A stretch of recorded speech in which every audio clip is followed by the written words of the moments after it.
नमस्कार. मी ओमकार डंके. NDTV मराठी डिजिटलच्या या विशेष कार्यक्रमामध्ये आपलं स्वागत. श्रावण महिना आला की त्याच्या पाठोपाठ गणेश उत्सव आणि इतर सणांची लगबग सुरू होते. सण म्हटलं की घरात गोडधोड हे आलंच, पण याच काळामध्ये आपलं गोड जेवण जेवत असताना तोंड कडू पडावं का, अशी एक बातमी आलेली आहे. कारण साखरेचे भाव हे सध्या वाढले. तर साखरेचे भाव अचानक का वाढलेत, ह्याच्या पाठीमागं कारणं काय आहेत आणि ह्याचे उपाय काय असतील, सरकारने नेमकं यावर काय करावं आणि ह्याचा परिणाम सर्वसामान्य ग्राहकांवर काय होणार आहे, या सर्व विषयांवर आपण आज आपल्या तज्ज्ञ या सर्व विषयांवर आपण आज आपल्या तज्ज्ञ व्यक्तींकडून मार्गदर्शन घेणार आहोत. आपल्यासोबत जे एक्सपर्ट आहेत त्यांचा मी परिचय करून देतो. त्यांचं नाव आहे श्रीकांत कुवळेकर सर. श्रीकांत कुवळेकर सर हे कृषी विषयक अभ्यासक आहेत. या विषयावर त्यांचा अभ्यास आहे आणि त्या विषयावर आज ते आपल्याला मार्गदर्शन करतील. सर, माझा पहिला प्रश्न आहे की गेल्या काही महिन्यांपासून साखरेचे भाव वाढणार असा अंदाज आला होता का, आणि तो आला असेल तरी देखील आज त्याचे भाव वाढलेत, तर पहिलं नेमकं कारण काय वाटते की साखरेचे भाव वाढण्याचं? नमस्कार. साखरेचे भाव वाढले आता सर्वत्र बोललं जात आहे. त्याच्यावर वेगवेगळ्या चर्चा, त्याच्यावर मग याला जबाबदार कोण, मग नेहमीप्रमाणे आपण सरकारच्या डोक्यावर खापर फोडून वगैरे चाललंय. तर ठीक आहे, पण याचं जर आपल्याला उत्तर शोधायचं असेल तर आपल्याला थोडं मागे जायला लागेल. थोडं म्हणजे या वर्षाच्या सुरुवातीला किंवा मागील वर्षाच्या अखेरीला, म्हणजे सध्याचा जो साखर हंगाम आहे या वर्ष 25-26, ते गेल्या ऑक्टोबर मध्ये सुरू झालेलं आहे, ऑक्टोबर 25 मध्ये. तर त्या दरम्यान साखर कारखानदारांची जी भारतातली शीर्ष संस्था आहे ISMA, Indian sugar merchant association, या संस्थेनी भारतात साखरेच्या उत्पादनाचं लक्ष दिलं होतं या चालू हंगामासाठी, म्हणजे 25-26 वर्षासाठी ते दिलं होतं साधारण 350 लाख टन. त्याच्यानंतर काय झालं, साखरेचं क्रशिंग सुरू झालं आणि हंगाम जसा पुढे झाला तसतसं लक्षात यायला लागलं की एवढं उत्पादन होणं शक्य नाही, कारण ज्या क्वालिटीचा ऊस आपल्याला त्या हंगामात मिळाला मागील या हंगामाच्या सुरुवातीला, तर तो ऊस आहे हा गेल्या वर्षातल्या पावसाचा जो लहरीपणा होता, म्हणजे लवकर पाऊस आला त्यामुळे लवकर फुलाले, अशा पद्धतीने त्या साखरेच्या म्हणजे ऊसाच्या उतार्यात झालेलं जे काही नुकसान होतं किंवा जे हवामानाचा परिणाम होता, त्यामुळे ऊसाचा उतारा संपूर्ण सर्वच उत्पादन क्षेत्रात घटला होता आणि वेगाने घटला होता. उत्तर प्रदेश, महाराष्ट्र आणि कर्नाटक हे प्रथम, द्वितीय आणि तृतीय क्रमांकावरचे साखर उत्पादक देश. या तिन्ही ठिकाणी 15% जास्त उतारा घटलेला पाहिल्यावर हे लक्षात आलं. तेव्हा फेब्रुवारी महिन्यामध्ये याच संस्थेनी आपलं अनुमान एवढं घटवलं, म्हणजे हळूहळू त्यांनी घटवत नेलंच होतं, परंतु फेब्रुवारीमध्ये त्यांनी तिसरा अंदाज व्यक्त केला. त्याच्यामध्ये त्यांनी हेच 350 लाख टनांचं उत्पादन आहे ते एकदम 320 लाख टन एवढं, म्हणजे 30 लाख टनांनी कमी केलं. आणि त्याच्यात आणि प्रत्यक्ष उत्पादन त्याहूनही कमी झालं. त्याच्यामध्ये अजून आपण एक 30 लाख टन साखर ही आपण इथेनॉल मध्ये डायव्हर्ट केली, कारण त्यावेळेला आपलं इथेनॉल पेट्रोल मिश्रण साठी हे ऊस हाच मुख्य इनपुट होतं. त्यामुळे झालं काय की जेमतेम 320 लाख टन उत्पादन, त्याच्यात 30 लाख टन गेले ऊसासाठी, आणि त्यामुळे प्रत्यक्ष खाण्यासाठी जी साखर राहिली ती फक्त 290 लाख टन एवढीच राहिली या हंगामासाठी उत्पादन झालं. म्हणजे आता या 290 लाख टनामध्ये सुद्धा गेल्या हंगामातला 50 लाख टन जर आपण ऍड केला तर 340 लाख टन आपल्याकडे साखर होती. त्याच्यामध्ये आपल्याला 280 लाख टन लागते. थोड्याशा आकडेवारी आहेत पण मूळ सगळं ह्याच्यात आहे, त्यामुळे थोडीशी आकडेवारी जरी कठीण वाटली पचायला तरी आपण ती घेतली पाहिजे. तर 340 लाख टनामधनं आपण 280 लाख टन हे आपलं कन्झम्पशन आहे या वर्षाचं, ते काढलं तर अजून आपण गेल्या वर्षात एक्सपोर्टसाठी साखर एक्सपोर्टला आपण परवानगी दिली होती. आणि ही परिस्थिती सरकारला मे मध्ये लक्षात आली की आपल्याकडे साखरेची यावर्षी टंचाई येईल, म्हणून त्यांनी अचानक जे एक्सपोर्टला परवानगी दिली ती मे मध्ये काढून टाकली. पण तोपर्यंत 8 लाख टन साखर गेली होती. त्याच वेळेला सरकारनी पावलं उचलली असती, काही लोकांनी एक्सपर्टनी याची सरकारला कल्पना दिली होती अगोदरच की आपल्याला इम्पोर्ट करायला लागेल, पण सरकारने त्याच्याकडे लक्ष दिलं नाही सुरुवातीला. आणि आज जेव्हा आग लागली साखरेच्या किमतीमध्ये, तेव्हा आपण 10 लाख टन साखर इम्पोर्ट करतोय. अशा प्रकारचं जे आपल्याला निर्णय घ्यायला लागला, तर तो आता आपण निर्णय घेतलाय. परंतु हे साखरेचे भाव आता त्याच्यामध्ये झालं काय, गेल्या 1.5 महिन्यामध्ये 30% वाढले. म्हणजे आपल्याला 45 रुपयाला मिळणारी साखर आपल्याला आज कुठेतरी 60 रुपये किलोनी रिटेलमध्ये घ्यायला लागते. तर ह्या आपण म्हणजे हे जी बॅलन्स शीट सांगितली याच्यामध्ये सगळं याचं मूळ आहे असं आपण म्हणू शकतो. तर दुसरा एक मला प्रश्न विचारायचा आहे ह्याला जोडूनच, की सध्या अल निनोचा प्रभाव सर्वत्र आहे, की जो प्रभाव फक्त भारतावरच नाहीये तर जगातल्या वेगवेगळ्या भागात जाणार, आणि अल निनोमुळे देखील साखरेच्या उत्पन्नावर परिणाम होईल असं म्हणतात, की भारतच नाही तर थायलंडमध्ये देखील त्याचा परिणाम जाणवतो. तर याबद्दल काय सांगा, येणारे दिवस हे किती अवघड असतील? अल्निनो हा येणारच आहे, आलेलाच आहे म्हणजे. आणि अल्निनोचा सगळ्यात साखर उत्पादक देशांमध्ये कमी जास्त प्रमाणात त्याचा प्रभाव जाणवतोय. आणि याच्यातनं आपल्याला साखरेचं उत्पादन आहे हे निश्चितपणे घटणार आहे. आणि भारतातही घटणार आहे. मी म्हटलं ह्या हंगामाची साखर जर आता आपलं ऑक्टोबरला संपतं वगैरे, आपलं क्रशिंग संपलेलंच आहे एप्रिलमध्येच, म्हणजे मार्चमध्येच. त्यामुळे आपलं साखरेचं उत्पादनची शेवटचा आकडा आपल्याकडे हाती आलेला आहे, तर 290 लाख टन एवढंच आहे. आणि त्यामुळे आपला जो क्लोजिंग स्टॉक आहे तो टाईट झालेला आहे, खूपच टाईट झालाय. जो दरवर्षी आपल्याकडे 50 लाख टन वर्षाच्या अखेरीस शिल्लक राहतो, तो यावर्षी जेमतेम 19 लाख टन एवढाच राहणार आहे. म्हणजे 30 लाख टन आपल्याकडे कमी होतोय. त्यातली थोडीशी आपूर्ती आपण 10 लाख टन इम्पोर्ट करून करतोय. परंतु जगामध्येच प्रॉब्लेम काय झालाय, की जगामध्ये आज साखरेचे भाव साधारणपणे गेल्या 18 महिन्यातल्या उच्चांकावर पोहोचले. 18 ते 20 महिन्यातल्या उच्चांकावर पोहोचले. कारण सगळीकडे सर्वांना माहिती आहे भारत साखर आयात करणार आहे. ब्राझीलमध्ये साखरेचं उत्पादन कमी होणार आहे. थायलंड जो जगात भरपूर साखर एक्सपोर्ट करतो त्यांच्याकडे उत्पादन घटणार आहे. त्याच्यानंतर युरोपियन युनियन आणि युके म्हणजे इंग्लंड, या दोन्ही ठिकाणी साखरेचं उत्पादन कमी होणार आहे. कारण आपण बघितलं तर गेल्या 2 महिन्यामध्ये तिथे आलेली जी हीट वेव्ह आहे, जी उष्णतेची लाट आलं, त्यामुळे तिथल्याही ऊसाचा उतारा खूप घटलाय. आणि याच्यातनं एकंदर काय होणार, या वर्षाअखेरीला जगातलं साखर उत्पादन 5 ते 7% कमी झाल्यामुळे पण 26-27 येणाऱ्या मार्केटिंग वर्षासाठी साखरेची जी तूट आहे ते आपण यावर्षी आपल्याकडे अख्ख्या जगाची जर बॅलन्स शीट बघितली तर आपल्याकडे 16 ते 17 लाख टन सरप्लस साखर होती जगाच्या बॅलन्स शीटमध्ये. ती पुढच्या वर्षाला 30 लाख टन तूट येणार आहे. लक्षात घ्या, 30 लाख टनांची तूट जागतिक साखर उत्पादनात येणार आहे, म्हणजे मागणीमध्ये येणार आहे. त्याचाच परिणाम म्हणून सगळीकडे साखरेचे भाव वाढलेत. आता त्यामुळे आपण ही साखर आयात करणार आहोत. पण ती आयात करून आपण एक आपल्याकडे जी मी मगाशी म्हटलं की साधारणपणे 40 ते 50 लाख टनांचा क्लोजिंग स्टॉक असला पाहिजे हंगामाअखेरीला, म्हणजे आपल्याकडे ऑक्टोबरपर्यंत, 30 सप्टेंबरला पुढच्या महिन्याअखेरपर्यंत तो आपल्याकडे जेमतेम 19 लाख टन राहणार आहे. याचे परिणाम हे सध्याच्या साखरेच्या महागाई जे आहे ते दर्शवत आहेत.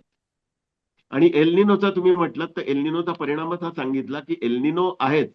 परंतु हा एलनिनोमुळे यावर्षी उत्पादन कमी होणार, पण मागील 1-2 वर्ष देखील हवामानाचा जो काही ज्या समस्या निर्माण झाल्या, म्हणजे अति पाऊस झाला गेल्या वर्षात, लवकर झाला, त्यामुळे आपल्याकडे क्रशिंग सीझन मध्ये उसाचं म्हणावं तसं उतारा येऊ शकला नाही. इतरही काही घटक होते, रोग आले उसावर, त्याच्यामुळे असेल. परंतु उत्पादन कमी हा मुख्य प्रश्न गेल्या वर्षात झालेला आहे. या वर्षी एलनिनोनी तो पुढच्या वर्षासाठी पण येणार आहे. त्यामुळे पुढच्या वर्षीचा आपला उत्पादन अजून कमी होणार आहे.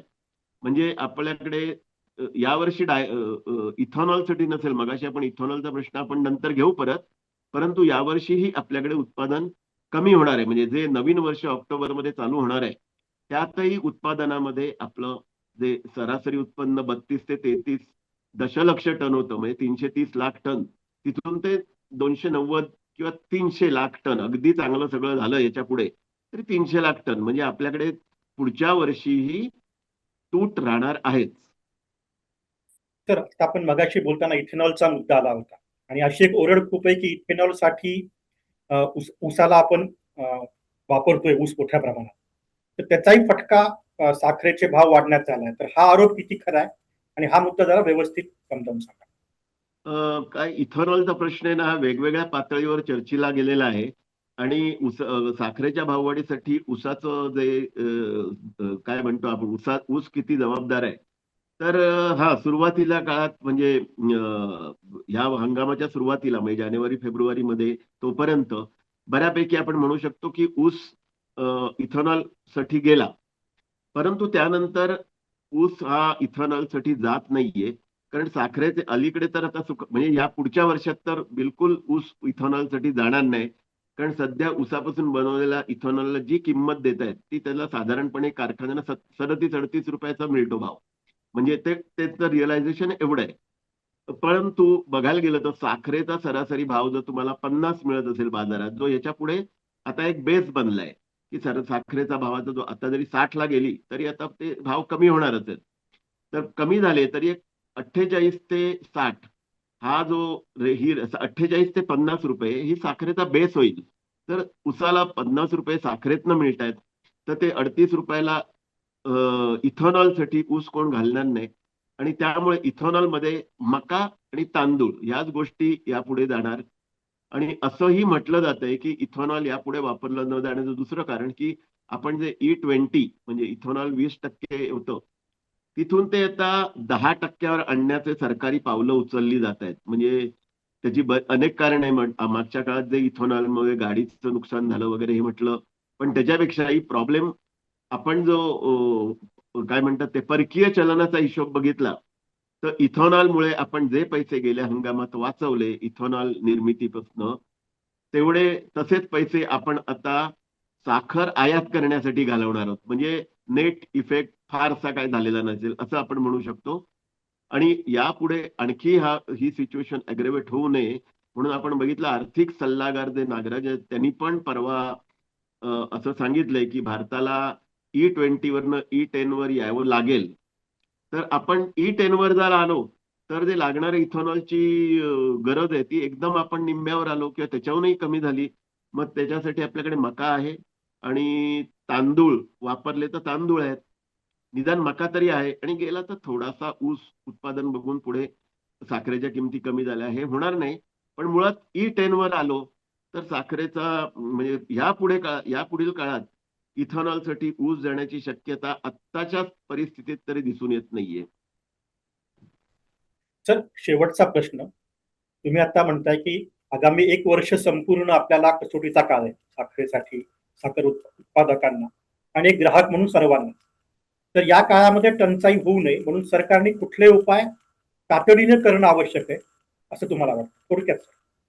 सरकार या गोष्टीवर लक्ष ठेवू नये आणि त्यांना महागाई नकोच असते. आपण बघितलं असेल अगदी वाईट काळात सुद्धा सगळ्या कृषी मालामध्ये सरकारनी खूप कडक धोरण स्वीकारून अनेकदा शेतकऱ्यांच्या विरोधात गेलंय ते धोरण जरी, तरी पण त्यामुळे महागाई कंट्रोलमध्ये केली आहे. तशीच साखरेच्या बाबतीत देखील जे पीक साखरेचा भाव, पीक महागाई आहे ती झाली असं आपण म्हणू शकतो.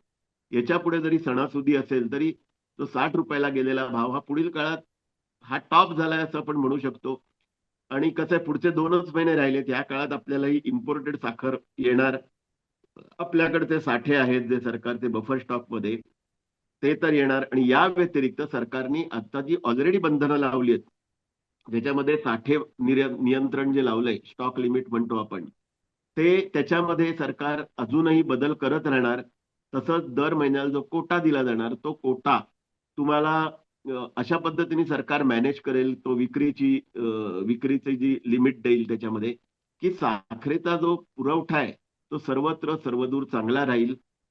त्याच्यानंतर स्टॉक लिमिट आणि त्याचा जो टर्नओव्हर टाइम आहे, म्हणजे तुम्ही जर साखर तुमच्याकडे साठवली असेल, तुमच्याकडे जो साठा असेल तो 15 दिवसात 21 दिवसात संपूर्ण संपला नाही तर उरलेला साठा हा पुढच्या तुमच्या कोट्यामध्ये ऍड केला जाईल. आणि त्यामुळे तो कोटा करधरताना हा त्याचा कॅरी फॉरवर्ड घेतला जाईल. अशा प्रकारचे नियम सरकार लावत राहील. तसंच अजून काही सरकारला करता आलं, धाडी टाकणं सुद्धा होऊ शकतं जर साठेबाजी दिसून आली तर. हे सर्व उपाय सरकार पुढील काळात करेल. परंतु आपण बघायला गेलं तर हे ऑक्टोबर एंड पर्यंतच, त्याच्यानं म्हणजे दिवाळीपर्यंत, दिवाळीनंतर आपल्याकडे नवीन हंगामाचं क्रशिंग सुरू होईल आणि त्यावेळेस साखरेची उपलब्धता आपोआप वाढेल. आणि हे सर्व व्यापाऱ्यांना माहित असतं. लक्षात ठेवा, आज जे दिसतंय ना, ते पुढील 2 महिन्यातलं चित्र असतं. म्हणजे 2 महिन्यातल्या टंचाईमुळे आजचे भाव वाढलेत. व्यापारात असं असतं ना, भाव वाढतंय ही आत्ता आपल्याकडे साखर कमी आहे म्हणून नाहीये. तर पुढील काळात साखरेचं पुरवठा कमी होणार आहे हे परसेप्शन असतं आहे. म्हणजे भाव हा प्रत्यक्ष मागणी पुरवठ्यावर न ठरला जाता मागणी पुरवठ्याचं भविष्यातलं जे समीकरण आहे त्याच्यावर आधारित आजच ठरला जातो. तर त्यामुळे आपण असं म्हणू शकतो की 60 रुपये हे साखरेचं शिखर गाठलं गेलेलं आहे. यापुढे त्याच्यावरती भाव जाईल, एखाद दुसरा मागे पुढे नेहमीच होऊ शकतो, पण अशी शक्यता आता वाटत नाही.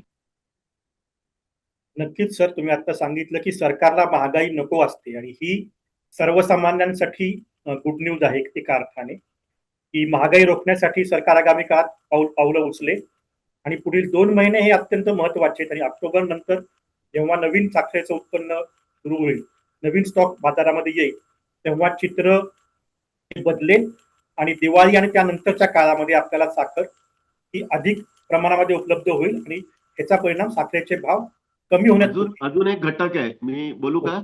हा सर. अजून एक घटक असा आहे की यामध्ये म्हणजे साखर असो कुठल्याही कृषी मालाच्या किमतीमध्ये, विशेष करून साखरेच्या, क्रूड ऑइल याच्यामध्ये जे काय चाललंय सध्या जगामध्ये, जे काय भूराजकीय तणाव चालू आहे, खास करून इराण आणि अमेरिका यांच्यामध्ये जो तणाव आहे, त्यामुळे क्रूड ऑइलच्या किमती ह्या खूप वाढत चालल्या आहेत. आणि जर आज आपण बघितलं तर $95 आसपास ब्रेंट क्रूड गेलेले जे आपण वापरतो, तर ते क्रूड आत्ता आपण बघितलं तर ते 80च्याही खाली आलं होतं, 77-78 पर्यंतही आलं होतं.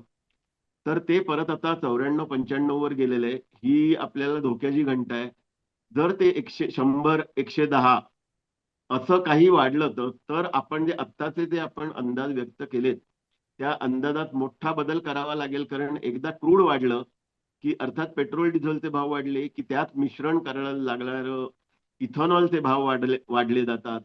आणि इथेनॉलचा भाव वाढला की मग त्याचा परिणाम सगळ्यावरच येतो, कारण ट्रान्सपोर्टेशन वाढतं. मग कुठेतरी साखरेचा भाव, आपण जो म्हटलं की 60 रुपये हे आता शिखर झालं, तर त्या त्या सिच्युएशन मध्ये, म्हणजे ही जागतिक सिच्युएशन आहे, हे आपण अनप्रेडिक्टेबल आहे. परंतु हा कमॉडिटी मार्केटचा हा एक भाग आहे. आणि आत्ताच्या काळामध्ये जेव्हा हे क्रूड ऑइलचं इराण आणि अमेरिकेमुळे जे काय त्रांगडं झालेलं आहे त्याच्यातनं अंदाज बदलू शकतात. तेव्हा, कारण आपण बघतोय साखर आयात करणारे तो आपण आज 96 रुपयाच्या आसपास डॉलरचा भाव गेलेला आहे, म्हणजे रुपयाचा विनिमय दर. आपण विचार करा, आपण साखर एक्सपोर्ट केली तेव्हा 87-88 असेल, 87 च्या भावानी आपण साखर निर्यात केली आणि आता तीच साखर आपण 96च्या भावानी आयात करतोय. याच्यामध्ये सुद्धा भाववाढ आलेली आहे आपली. तर ही सगळी हे घटक असतात ना, हे कमॉडिटी मार्केटचे डायनॅमिक्स पण महत्वाचे असतात. हे कुठल्या सरकारच्या हातात, त्यांचे निर्णय घेण्याच्या किंवा पॉलिसी ठरवण्याच्या टायमिंगचा एक भाग सोडला तर हे भाव सरकारच्या हातात एका मर्यादेपर्यंतच असतात. तेव्हा आपण बाजारावर लक्ष ठेवणं, जगातल्या घडामोडीवर लक्ष ठेवणं हे महत्वाचं आहे जास्त. धन्यवाद सर, एवढा अवघड विषय तुम्ही अतिशय सोप्या भाषेमध्ये समजावून सांगितला. एनडीटीव्ही मराठी डिजिटलच्या या चर्चेमध्ये तुम्ही सहभागी झाला त्याबद्दल धन्यवाद. एनडीटीव्ही मराठी डिजिटलमध्ये या चर्चेत आपण इथेच थांबणार आहोत. तुम्ही आमचं चॅनल नक्की फॉलो करा. हा व्हिडिओ तुम्हाला आवडला तर शेअर करा. साखरेच्या भाव वाढीचं कारण तुम्हाला काय वाटतं हे आम्हाला कमेंट बॉक्समध्ये नक्की